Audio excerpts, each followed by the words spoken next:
We live? Okay, let's go. All right, we are we are live. Arsenal Football Club have run into a ditch. Can they pull themselves out quickly with some tough matches on the horizon? Welcome to this week's edition of the Daily Gooner podcast. I am Raphael, joining you here on the Sports Talk Line video network, along with my regular cohort to my left on your screen, Sam. Welcome, Sam. Hello, mate. Hope all is well.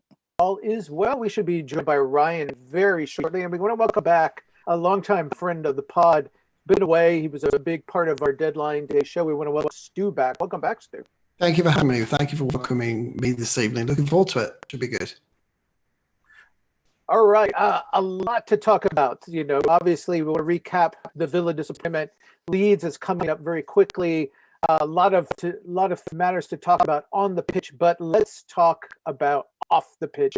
There are some, I don't want to say disturbing, but let's call them concerning matters with the wayward center back William Saliba. Sam, I'm going to bring you in. Latest news: the French Football Federation is investigating a video that featured the young Saliba that is circulating on social media. One that was apparently made when he was, I think, a teenager several years ago. So not putting him in a good light, not putting the club in a good light, and just adding to it's been a very, very difficult 12 months since the young man was brought over from Saint Etienne. Yeah, it's a difficult one to gauge, really, because obviously you've got to factor in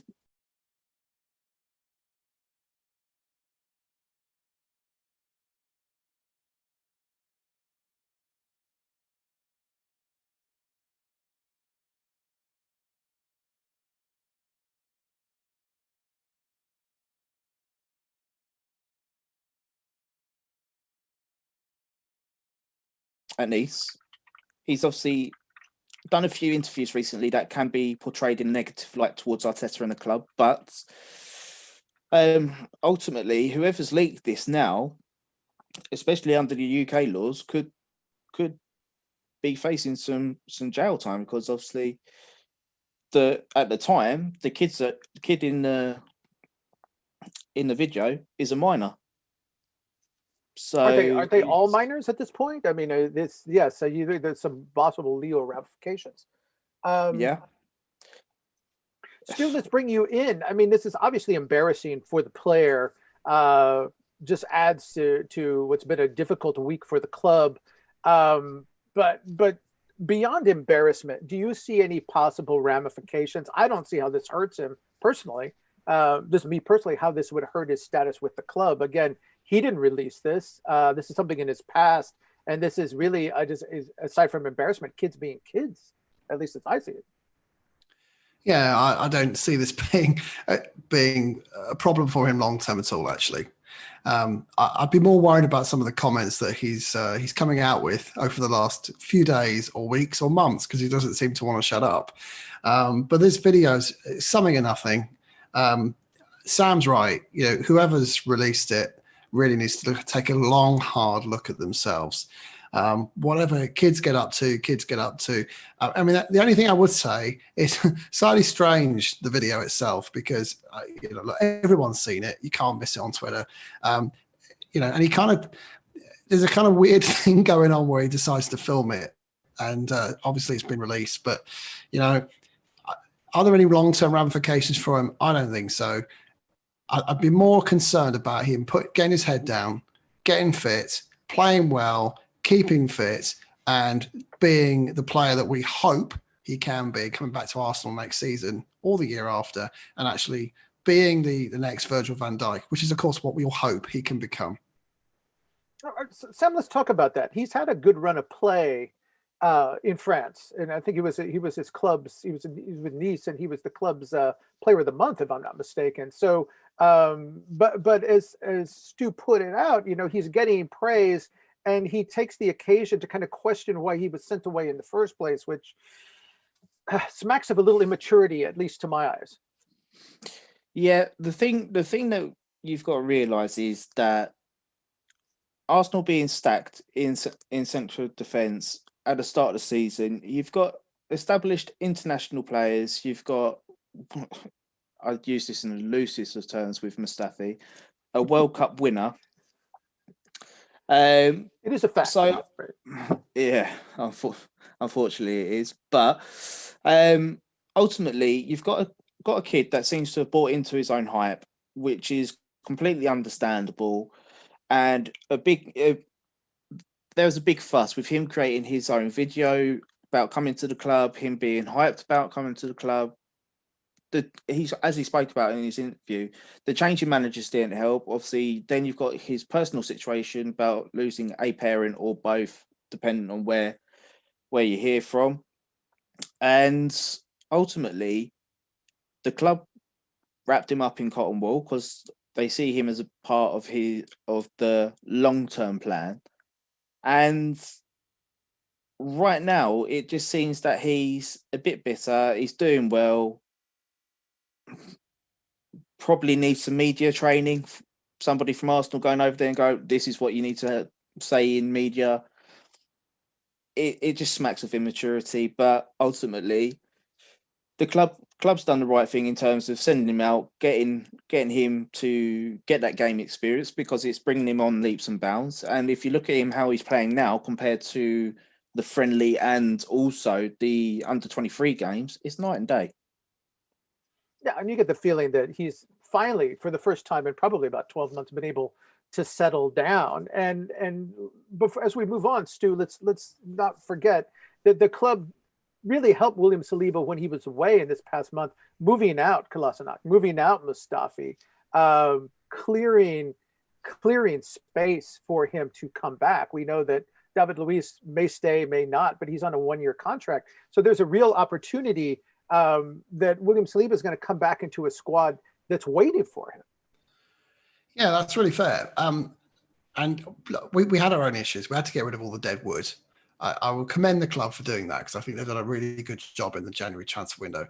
But what I don't want Saliba to do, and I've seen this a bit now with some of the kind of wonder kids, as FIFA might name them, is that they feel very entitled. You see that a lot. Very entitled footballers, but I should be playing. I should be earning this amount of money. Life doesn't work like that. You've got to work hard. You've got to prove yourself, and you've got to find and take the opportunity. He's got an opportunity to play. I think that's the most important thing for a young guy playing in a decent club. He's got to prove himself. He's got time to prove himself. In the meantime, Arsenal are doing what they can to shift the deadwood, create a path for him when he comes back. But he's got to take it. He's got to take that opportunity. When the opportunity arises, when he finally comes back to Arsenal, if he fails to take it, or if he fails to impress at St Etienne, or if he keeps opening his mouth and saying the wrong things, he's going to find that door well and truly shut. And all it will end up in is Arsenal cashing in on an expensive asset with huge upside, certainly potentially huge upside, and investing elsewhere. That's what will happen. So if he wants to play for Arsenal Football Club, he only has to concentrate on a few things. He has to concentrate on playing well. He has to concentrate on steadying the ship at the club he's playing for. And he also then needs to, when he gets the opportunity at Arsenal, take it and grab it with both hands and not look back. That's what I want to see for him. Just reflecting on some of his comments and also some of the things that have come out in the last 24 hours, I just want one of the players at the club he's at right now, one of the senior players, put their arm around him and say, look, there's a way to conduct yourself.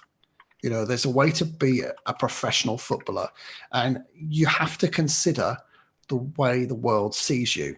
You're not just an everyday Charlie. You're a professional footballer where kids look up to you, and you need to be this role model that they expect you to be. And I think he just needs reminding of that. But he's only young, and he's got time to mature. And you're right, he is immature. And when I think back to what I was, that. Yeah, I'm sorry to step over you. He is only 19. I mean, it's hard to lose sight of that. But probably because you mentioned so much hype was surrounding this man. I think everybody expected him to step on the pitch. And as you said, be Van Dijk straight out of the box. And that just doesn't happen. That didn't even happen for Virgil van Dijk. Let's put it that way. All right, let's move on to topic 2. Sam, we finally got some clarity in the last couple of days about Europa League. Arsenal is set to play Benfica later this month, two-legged tie. There was some difficulties because of COVID regulations about not being able to go and play in Portugal. There was some earlier discussion that there would be a one-legged tie, which would put a lot of pressure on both clubs rather than the normal home and home situation. Now it looks like Arsenal's going to play 2 matches, but they're going to have to travel quite a bit to play 2 matches.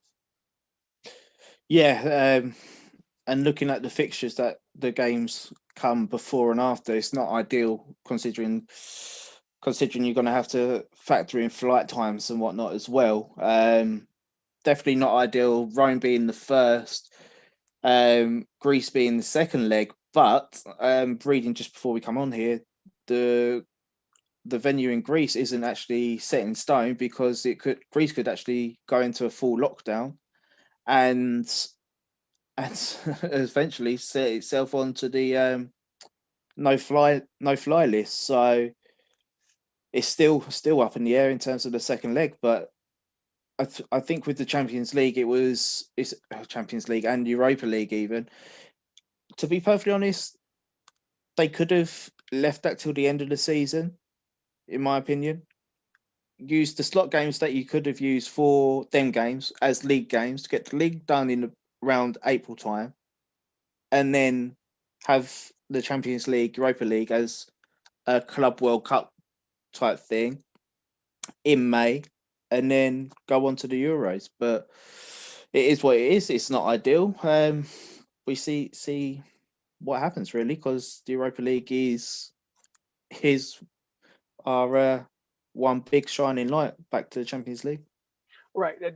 Great point with that, Stu, that, in the later rounds, Arsenal wrapped things up so quickly that when they went on the really long legs of road trips, they were able to leave certain key players home to just rest and not have to get the jet lag because they were going to need them in the league. That's not possible anymore. The Europa has risen as Arsenal stumbled a little bit, and we'll talk about that in a moment. But Europa now is far more important as that possible lifeline back into Champions League. It's for now. I mean, we don't want to rule out top 4, but it looks like the best ticket is through the Europa League at this minute. And now you got to take everybody.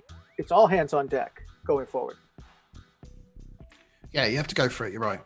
I don't understand the logic of having a home tie an away tie in Rome and then a home tie in Greece.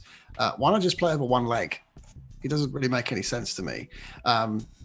You're taking players out of countries which are in lockdown. You're moving them around to potentially then open them up to getting viruses and bringing it back into the various countries. I don't understand the logic of that. It makes no sense to me. It's another daft decision by the officials of football. That said, you're right. We have to win this. And we've got to go all out in both Rome and Greece if it turns out to be Greece. And we're going to see our best team, I think, throughout the course of the rounds now until we hopefully go on and lift that trophy, or we should go out and then have to concentrate entirely on the league. But it doesn't look right now that we're going to be, in the top 4. So we have to focus on the Europa League. Have to. And increase pressure, Sam, on the backroom staff, on the training staff, with players like Aubameyang. Obviously, Pierre's problems were personal, not physical. But Thomas Partey and Kieran Tierney, we've seen how important they are and how much the club misses them when they're not available. And yet the club, really can't hit the gas at this point and say, okay, you've got to play the rest of the way, because we know, I don't want to say they're fragile, but players break and they play a very physical game. Those two, very, very lurching, very forward, a real tough balancing act for every element of the organization right now. Yeah. So in regards to the 2 Pacific players, the club's got 2 options in regards to how they can move forward with this. They can either allow them an extra day recovery, so they go in, do the briefings the day after games, then the day after that there's a training session, and then there's a lighter training session. So unless they give the second day as an extra rest day, then it could aid them in getting through 90 minutes with the intensity of the league, Europa League and Europa League games coming up. Or alternatively, you use your squad. Unfortunately for us, it would be a weaker option in someone like El Neni. And use the weaker squad as the starter and bring them off the bench. But it's going to be a big ask moving forward with game management, with keeping players out of the red, and to really amp up on the masseuses, physios, anything that's in the physio room. They're going to be working 10 times as hard getting these players fit and ready for each game. All right, which gets us to the preparation and the process, if you speak, Stu. Obviously, 2 disappointing results last 2 matches in the league. It's brought out the knee-jerk, the doomsayer segment, who always seems to be floating around anytime things go bad. We hadn't seen them since December, but that troubling phrase, Arteta out, reared its ugly head after the weekend. Seems like everybody was on board, and now some people are very quick to jump off. But what we're seeing is a club that's clearly going through growing pains. They just moved a lot, as you said earlier in the pod, a lot of dead wood out, and now they've got to retrench with what they have, at least until the summer arrives. Any waffling on your part in the Arteta process, so to speak? I think some of the fans are still stuck in the early 2000s, and that's part of the problem. We've got to get with the program and understand where we actually are as a club. I said earlier about getting rid of the deadwood. I still think there's tons of deadwood in the squad, by the way, and that's the issue. You think about the root cause of Arsenal's troubles right now. You've got rid of a number of the obvious problem areas, but don't let that fool you. There's still plenty of them, and our squad's not deep enough. There's plenty of names. There were too many names. They got rid of a number of them, but the quality, the moment you lose a first teamer, dips significantly. It's obvious. It's there for everybody to see. There's a lot of players in the squad that are mid-table at best and need moving on, and that's the reality of it. Until we get to a place where there's 2 good players for every position, we're always going to be in this position. It's going to take time. And talking of likes of Kieran Tierney and Thomas Partey, well, Thomas Partey's replaced by El Neni, and Kieran Tierney's replaced by nobody. We've got a right back filling in at left back, and that creates all sorts of issues. He's a decent deputy, but he's not the answer. And so that's the issue. That's the issue. And Kieran Tierney's level is so much higher than Cedric's. And Thomas Partey's level is so much higher than El Neni. And the moment you lose those 2 players, or they're not 100% fit, you've got a massive blooming gap in your squad and in your first team. And that's where the problems start. Try to address them by bringing an additional attacking midfielder. Hopefully, Odegaard is the player we hope he is. But, that's the problem. We've got a pretty unbalanced squad still. We're getting better, but the quality dip between first and second teams is huge. And up front, we're just not creating enough and scoring enough goals.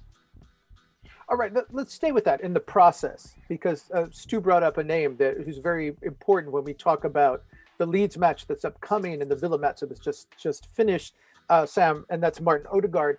We saw his first extensive play. He got the last 30 minutes of the Villa match as Arsenal was chasing that goal in vain that they gave up at the beginning of the match. But to my eyes, here's somebody who fills an important role because he is offering vital cover, high quality. There's not that dip when if Emile Smith-Rowe has to come on and Martin Odegaard goes in. I think we got to see what all the hype was about in those last 30 minutes. And I was impressed. He had a chance, he had a shot, he missed it. I think he was frustrated with that. I think that was just a rush of adrenaline, wanting to play and wanting to save the game. But I see a guy who can get into the box. I see a guy who's aggressive. And again, even though he missed the shot, it was pleasing to see somebody in the midfield willing to come towards the box, get to the edge of it, get inside of it, and take his chance. I mean, that's a quality that this club hasn't had, and we've been talking about this for over a year since Aaron Ramsey left the squad. Yeah, with Odegaard, you can really see that he is a dictator. And you saw when he come onto the pitch, the team instantly looked for him. The ball was going in and around him every chance possible. What I like with him, where he differs with Emile Smith-Rowe, both quality in number 10 is that with Emil, he'll hold on to the ball, do a 1-2 layoff, and then try and drive with the ball, and then 1-2 layoff and drive into the box. But with Odegaard, he will pick the ball up, he'll see a pass, get that ball moving quicker, and then he'll instantly pick up a position therefore after to receive the ball back again. Ball comes back in. He's always got his head on the swivel, so he'll always be looking for that pass. I think if you're going to be playing a number 10 like Odegaard, somebody like Aubameyang would be perfect as the number 9, because Aubameyang wouldn't be asked, therefore, to be the link player, to be going into him and then going off, and then for him to make the run. It will be going across the three attacking midfields, and then back into Odegaard for Odegaard to then create the through ball to Aubameyang. And obviously with Aubameyang's speed, there's no defender that's going to be getting back to him. But with Emil Smith-Rowe, Lacazette's the more viable striker, because he's one that you could pass into, get the ball to be laid off on back to you, and then there'll be a secondary movement. So I think now we've got two number 10s that work in different scenarios, and it gives the opposition a different headache. Certainly gives them a headache in terms of how to set up for either moving into games. All right, Stu, don't really want to do this. I'd like to leave this in the past, but we've got to talk about the Villa match. Obviously, a lot of disappointment, the miscommunication and the misstep between Cedric and Gabriel in that first minute that led to Villa's immediate goal. Probably doesn't happen. Almost guarantee it doesn't happen if Kieran Tierney is there. And you were just talking about that, the drop off, and really it's down to Cedric having to play out of position. But let's focus a little bit more on the good things, because it did seem that from that point forward they couldn't chase that goal down. But after a sleepy first half where they really struggled, in the second half we really started to see a charge and a push, even before Odegaard came in, but certainly afterwards. Especially looking at Arteta left Smith-Rowe on, and he had both number 10s in the match at the same time. Yeah, and it's because I think the shape changed. It was interesting to see Emil Smith-Rowe and Odegaard play together. I echo Sam's point. I see them actually quite different as players. Emil Smith-Rowe is more of a connector for me. Dare I say, he's more of the Ozil type, whereas Odegaard is more of a driver. He looks to shoot. It's almost Ramsey-ish. I mean, almost like we're kind of going back to back. We're bringing back players that we've had in yesteryear, but actually it worked. And so it'd be interesting to see those two play more often. And I think with the Villa game, you know what? Players make mistakes. And I look at that mistake that Cedric made, and I also look at Gabriel not getting tighter and putting in a challenge, but I guess he was worried he might give away a penalty. But mistakes happen, and at the moment it just feels like it's always happening to Arsenal, and we're not getting anything back in return. The Saka one-on-one with the goalkeeper and the defender fouls, that could easily have been a red card. In other games it was. Personally, for me, that's never a red card, but I understand why it's given. And it certainly was given in other games. I just think the luck's not quite with us at the moment. But if we keep going as we went in the second half, I think, the tide will turn. Hopefully, it has to happen at Leeds. We have to win, get the 3 points at Leeds. But I don't think our play is bad. I think we're playing okay. We're playing well. But we're just not getting the luck of the break at the moment. Yeah, it was very encouraging to see, especially in those last 40 minutes, Sam, a lot of charges. You saw Arsenal coming in waves, thinking back to the Emery days and the early days of Arteta as he's trying to build this club. And there seems like they were taking baby steps. They weren't able to really sprint. This was just a little taste. It didn't last for very long, but you got to see where he wants the club to go, kind of go back to the Wenger formula, like get the ball and just put the other opponent on their heels and make them run. Not just backpedal, but run back to their own goal. We started to see a little bit of that. And I want you to address that in the context of this. You brought up how the two number 10s are different, how Odegaard and Smith-Rowe are different. But, we got to see them for about half an hour where they were playing together. Now, if you had time to kind of take your breath and start them, maybe not in this match. It looks like Smith Rowe's a little tired. He might need a rest. I think Odegaard might be the starter in Leeds, but going beyond that, if you're sitting down and saying Odegaard's in the club now, he's fit, he's adjusted. I think everybody's adjusted to him. How would you utilize those two together? Well, you could potentially start exploring different formations. If I take just the formation that we're in now, which is the 4-2-3-1, Smith Rowe can equally be viable on one of the wing. He can interchange with Odegaard. Odegaard was playing on the right of a 3 for Real Sociedad and interchanging into number 10 as well. But also you can look at different formations like a 4-1-4. No. 4-1-4-1, I think you were talking about. Yeah, that's it. And with that, you can essentially play Partey as the holding midfield. You see Leeds do it actually with Calvin Phillips. You can see Partey as that holding midfield because we've seen Partey's dominance in midfield and how he can hold a midfield on his basically single-handedly in some games. And with that, you then allow Odegaard and Smith Rowe to be more advanced centre midfielders as two number 10s, as you can put it.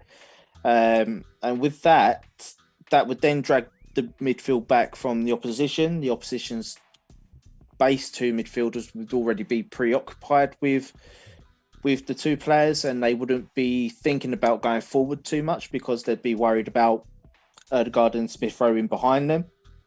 Along with the wingers, it's a very attacking formation, but again, you're essentially pinning the opposition down so that you're pinning their fullbacks, you're pinning their two defensive midfielders.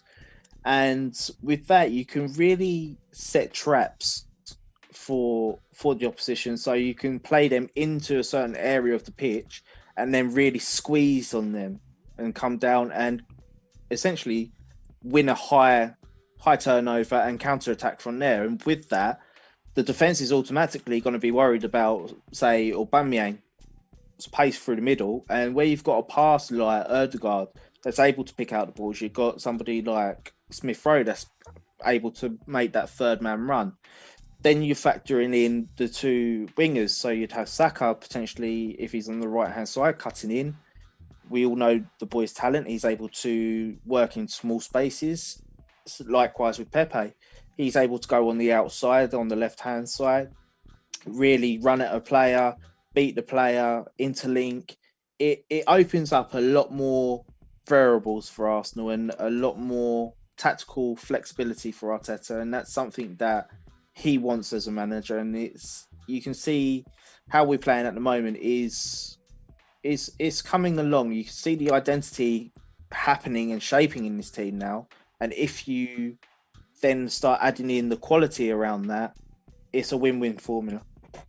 Stu, he brings up a real mouthwatering proposition just from a speed perspective. We're talking about attacking, but if you have a front three then now of suddenly Saka on the right, Pepe on the left, and he seems to be adapting pretty well over there, and then Aubameyang central, again, when you have two midfielders who are looking for, who are good at the pass and setting up, you can just bomb at people, it seems. Yeah, you can. I'm going to throw another idea, another mouth-watering prospect out here. I want to get Sam and your take on it. How about if you had Partey with Ceballos winning the ball and dribbling forward and passing it through to an Odegaard, who then will drive at the defences and create trauma in the opposition defences. And that way, you've got the best of both worlds. And I love the idea then of Pepe and Saka down the wings with Aubameyang up front. That for me would be quite exciting. And Ceballos is the kind of odd one out because you're not seeing him at the moment. And given that Odegaard and Ceballos know each other really well, I just wonder whether that's something that's almost our trump card that we get to try and could try this weekend. It's quite, you think about it, sit back and think about it. It's actually really exciting. Could be quite a winner. It might be something you see because as we were mentioning earlier, it looks like Smith Rowe's due to start the match on the bench. He's worked a lot of minutes. We've seen what fatigue has done to Tierney. We've seen that Thomas Partey is not quite there, and you worry. It's the reason they brought in Odegaard, about overworking Smith Rowe. So here's an opportunity to, as you said, try something out and get Ceballos, who's finally fit back into the cycle. But that gets us to Leeds, Sam.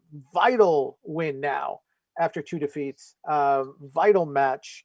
It looks, well, Leno's back from his red card. It looks like Tierney should be ready. He wasn't ready the last match. A lot of this appears to be precautionary, but assuming you have those 2 players back, how do you line up the midfield, and do you stick with the 4-2-3-1? I see Arteta's not one that really likes to change formations week to week. He's not like, say, Leeds, who does that quite a bit.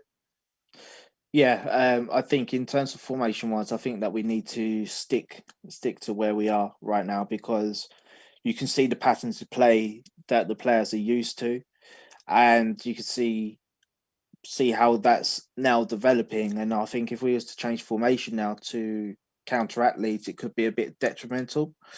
In terms of the midfield, I would like to see Ceballos in there. To further Stu's point, I'd like to see him in there, because I think that he's got some qualities that can really counteract Leeds midfield. I'd like to see Partey in there. See reports that he seems to be back. He's going to be back for Sunday. So I'd like them to at the base, but with Ceballos is a bit of a funny one, because I think with Arteta, he's trying to plan forward, and with Ceballos, he's just coming back from an injury. He's not certain to be sticking around past the summer. I'd be intrigued to see how involved he is between now and the summer. But given as a rotational option, yeah, absolutely perfect for us. But I just think that Arteta likes the balance between Partey and Xhaka, purely for the right foot, left foot counteracts. And I think with Xhaka's long range passing from deep, that's beneficial. And that also sometimes allow Partey to roam forward, and we've seen his long range passing for the balls over the top to Saka. It's been very beneficial for us also. But yeah, I think I'd like to see Ceballos in the midfield next to Partey, and Odegaard sitting in that number 10. All right, gentlemen, we're entering the extra time phase of the pod. Leeds, Stu, give us a prediction. Leeds a dangerous club. Leeds can score, but again, looks like Arsenal's backline should be shored up. I think Tierney and Leno should be back. Obviously, Luis is out with his red card, but Gabriel is back. Holding has been steady. You figure Bellerin's going to be on the right side, and let Cedric take a breather. He's had to do kind of overwork on the right, on the left, on the right, on the left. That may have had something to contribute with his mistake the other week. But Arsenal should. I don't see no reason why Arsenal should back off on this, even though they might be cautious. I think there's every reason to think this is a team that's going to come out and play with them, and they should be willing to go into their attack straight away. Yeah, there's 3 things about Leeds that always strike me. They press well, they've got pace, and they've got power. It's 3 Ps. And that's how we win against Leeds. We have to ensure our midfield is up for the challenge. So we have to pray Partey's playing. I want to see Odegaard in there. I think this is the game for him. And I'd like to go with Ceballos next to Odegaard. I want to see how that would work, because I could see Ceballos holding the ball or winning the ball back, holding onto it, taking it forward, playing it through to Odegaard, who can then hit them from long range or spring fantastic crossfield passes. That for me is quite exciting. If we end up having to play like an El Neni, a Xhaka, and a Partey midfield, I'd just the blood will drain from my head, because for me that'll be the worst possible scenario. Got to start well, pace, pressing, and power. 3 things we're going to watch out for against Leeds. If we can match them, we can dominate them, and we can win the game. All right. Stu brought up a vital tripping point, not a tipping point, but a tripping point, Sam, for this club in their 2-match dip is that they've started far too slowly. How does Arteta counteract that aside from juggling his lineup? What does this club need to do? They seem to kind of they don't engage until they're really put on their back foot, and that's caused them a lot of problems recently. Yeah, I don't think there is anything Arteta can actually do about that. I think a lot of it is down to the players' mentality, that start out on the pitch. We all know early games are never our forte, but ultimately, I think if we can start the first 5 minutes like we did, say, against Wolves, Mm-hmm. let the players get into that rhythm and find that rhythm quickly, because that's the thing that I think that we really struggle with, finding a rhythm. If the passing lanes aren't there, they're a bit clueless for ideas for about 5-10 minutes, and then that obviously allows the opposition to then get on top and dominate. And then after that, it's very hard to wrestle that initiative back from the opposition team. But I think if we start getting the ball down and moving quickly, then I think we'll find a rhythm and we'll go from there, and we'll have a dominating game. I would agree with you, and I think I'll add. I just think they need a kind bounce. I mean, you as you said, look back to 2 matches to Wolves where they came out in those first 10 minutes and attacked, and very easily could have been up 2-0. Saka hit the post in the first 30 seconds, and then he had another goal disallowed by a VAR review, both of which were just lovely setups from deep.